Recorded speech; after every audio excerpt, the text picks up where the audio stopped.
Assalamualaikum warahmatullahi wabarakatuh. Bismillahirrahmanirrahim.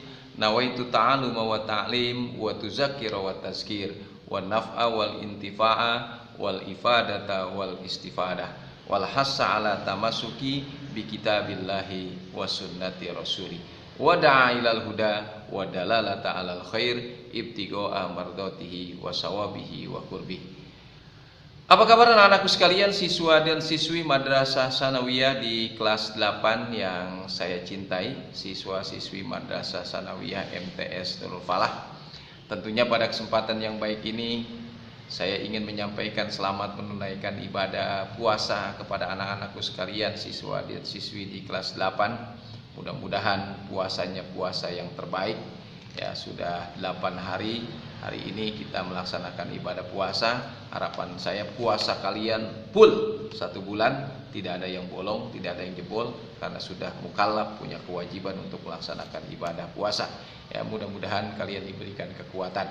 Dan tentunya kita ketahui bersama, sudah sama-sama kita laksanakan pelajaran ulangan tengah semester. Mudah-mudahan sudah diambil hasilnya dan terus tingkatkan. Itulah hasil yang sudah kalian lakukan di pelajaran jarak jauh di semester kedua pada tahun ini di era Covid. Mudah-mudahan kita senantiasa diberikan kesehatan oleh Allah Subhanahu wa taala. Anak-anakku sekalian yang berbahagia, pada pertemuan kali ini kita lanjutkan dari pertemuan yang lalu tentang pementasan, ya, wabil khusus pada materi kita pementasan tentang pantomim. Nah, dalam pementasan pantomim dulu ada hal-hal yang disebut dengan persiapan. Misalnya persiapan itu menentukan tema apa yang akan dipentaskan. Setelah menentukan tema, melaksanakan latihan. Setelah melaksanakan latihan atau sebelum melaksanakan latihan, setelah menentukan tema, misalnya kita membuat kepanitiaan untuk pementasan. Nah, sampailah sekarang pada materi bagaimana kita mementaskan pantomim. Setelah persiapan dilakukan, ya saatnya tentunya kita melakukan pementasan pantomim. Beberapa hal yang harus diperhatikan saat kita mementaskan karya pantomim ini tentunya adalah ke seluruh panitia yang terlibat harusnya konsentrasi penuh lah, sesuai dengan bidang dan tugasnya masing-masing. Ya, jangan sampai tentunya terjadi kesalahan dari apa yang direncanakan. Nah, hadapi semua ini dengan penuh ketenangan dan jangan lupa menjaga kekompakan dalam mengerjakannya dan penuh bekerja sama, sehingga tentunya pementasannya akan menghasilkan hasil dengan baik. Kenapa? Keberhasilan sebuah pementasan ini amat sangat ditentukan oleh kerja bareng, yaitu kerja bersama. Tidak ini milik sutradara, tidak ini milik seksi panggung, tidak ini milik yang menghandle acara, tidak, semuanya terlibat. Karena itu harus konsentrasi menjaga kekompakan sesuai dengan apa yang direncanakan. Nah, ketika kita berada di atas pentas, ketika kita akan melaksanakan pementasan, ada beberapa hal yang penting dilakukan berkaitan dengan pementasan pantomim. Apa? Pertama, tata rias. Ya, tata rias pantomim itu harus dibuat sedemikian rupa. Di buku ada gambar mungkin. Itulah wajah pantomimer yang sudah dirias. Mukanya putih, pakaiannya serba hitam. Biasanya menggunakan sarung tangan, ya, menggunakan sarung tangan putih, umumnya menggunakan topi, ya, pokoknya antara terang dan gelap, ya. Ini adalah untuk memperkuat karakter gerakan. Kenapa? Karena pantomim itu adalah teater mengisahkan cerita tanpa menggunakan kata-kata, ya, biasanya hanya diiringi dengan musik saja. Oleh karena itu tata riasnya tentunya gelap dan terang.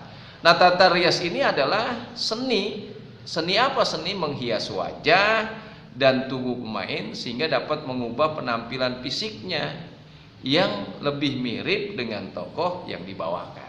Jadi sekali lagi tata rias itu adalah bagian seni merias wajah. Seni merias tubuh dengan bahan-bahan apa? Kosmetika tentunya. Tata rias ini memiliki peran penting dalam pementasan pantomim. Coba lihatlah, orang yang melakukan gerakan pantomim dengan menggunakan tata rias, tanpa menggunakan tata rias, tentu hasilnya akan jauh berbeda. Lebih kuat memiliki karakter mereka yang menggunakan tata rias sebagai sebuah penampilannya. Nah, tata rias merupakan seni menggunakan bahan kosmetika, saya katakan tadi. Tujuannya apa? Untuk mewujudkan wajah peranan. Tugas ini adalah memberikan dandanan dan perubahan-perubahan pada para pemain sehingga terbentuk dunia panggung, suasana yang mengena dan wajar. Ya. Nah, kegunaan fungsi tata rias ini apa? Satu, kegunaannya merias tubuh manusia, artinya mengubah yang alamiah itu apa? Natur, ya, menjadi sesuatu yang artistik, ya. Kemudian dua, mengatasi efek lampu yang kuat. Biasanya kalau kita melakukan pementasan, ya, di depan kamera lampunya harus kuat. Maka kalau tidak menggunakan tata rias, muka kita minyaknya, wajah-wajah berminyaknya akan muncul. Maka biasanya menggunakan make up tebal. Kemudian membuat wajah dan kepala sesuai dengan peranan yang dikehendakinya. Tokoh muda, tokoh tua, ya, antagonis, protagonis, dan lain sebagainya. Nah, dalam dunia pantomim, seorang pantomimer juga perlu menggunakan tata rias wajah. Kemudian yang kedua, tata busana. Tata busana merupakan pengaturan segala sandang, pakaian, perlengkapan, atau yang disebut dengan aksesoris yang dikenakan oleh seorang pemain di atas pentas. Nah, tata busana membantu penonton menangkap ciri atau sebuah peranan tokoh yang membantu hubungan antar pemain. Jadi, satu, dia punya tugas menghidupkan perwatakan, kedua, individualisasi peranan, dan ketiga, memberi fasilitas membantu gerak. Biasanya selain umumnya pantomim itu pakaiannya gelap terang, ya. Ada yang menggunakan garis-garis, ada yang gelap terang saja, ya, hitam putih dan lain sebagainya. Kemudian yang ketiga, tata suara. Drama pantomim adalah drama tanpa dialog, itu yang harus kita garis bawahi.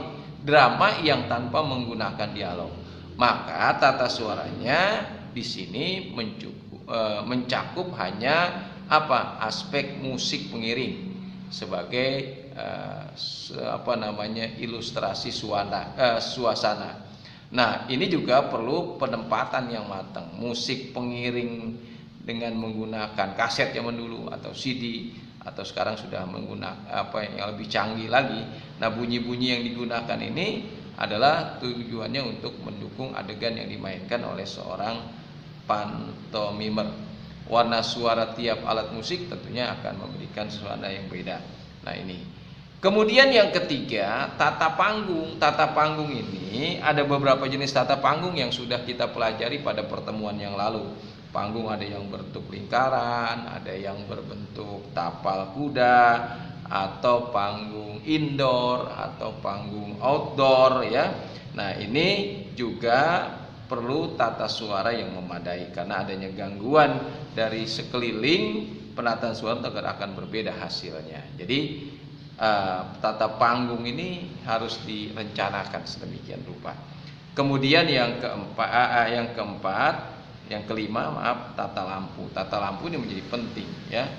Apalagi kalau pementasannya di malam hari atau pementasannya di ruangan tertutup indoor. Kalau di ruangan outdoor mungkin tata lampu kalau dimainkan di siang hari tidak menjadi masalah, tapi tetap saja tata lampu menjadi peranan yang penting. Tata lampu berfungsi untuk membangun suasana tentunya, agar suasana lebih hidup. Jika pementasan pantomim dilaksanakan siang hari dan di ruang terbuka, ya tentunya tidak mempergunakan lampu. Tapi lampu tidak hanya mencakup lampu panggung saja, dan ada bagian-bagian yang perlu disetting sedemikian rupa. Nah, itulah pelajaran materi kita di kelas 8. Tentunya walaupun singkat, silakan kepada kalian diperdalam lagi, dicari materi-materi baru. Banyak sekali media-media yang menggambarkan tentang pantomim. Harapan saya ini hanya membuka dan tentunya lebih diperdalam lagi. Oleh karena itu, pada kesempatan ini saya ingin memberikan soal apa yang disebut dengan pantomim. Terus persiapan apa saja yang dilakukan ketika akan melakukan pementasan. Apa yang disebut dengan tata panggung dan tata suara. Selamat menjalankan ibadah puasa. Mudah-mudahan kita menjadi orang-orang yang beriman dan bertakwa. Terus semangat. Dan saya ingatkan jangan sampai puasa kita jebol. Puasa kita harus puasa yang terbaik tahun ini. Tingkatkan semua aktivitas kita menuju ridha Allah Subhanahu wa taala. Assalamualaikum warahmatullahi wabarakatuh.